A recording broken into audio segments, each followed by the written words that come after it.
জানো, আমার কাছে ভ্যালেন্টাইন্স ডেটা স্পেশাল হলেও বিয়ের পর থেকে অ্যানিভার্সারিটা আমার কাছে মোর মোর মোর স্পেশাল। তবুও ভালোবাসার দিনে ভালোবাসার মানুষটার সাথে একটু সময় কাটাবো না, তা কি করে হতে পারে। তাই দুজনে মিলে কাজ সেরে বেরিয়ে পড়লাম একটু কোয়ালিটি টাইম স্পেন্ড করব বলে। আর অনেক দিন ধরে না আমাদের ডিনারের একটু প্ল্যানও ছিল, সো সেটাও এই দিনেই কমপ্লিট করে ফেললাম।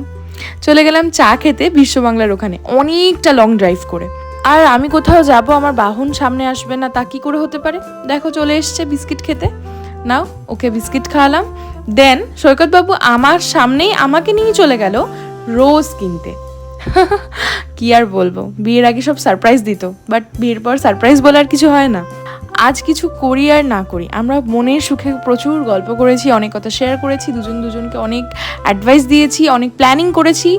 দেন ওর হাত থেকে রোজ নিয়ে আমরা চলে গেলাম ডিনারে। কারণ অনেক দিন ধরেই আমার খুব মাটন বিরিয়ানি খেতে ইচ্ছা করছিল।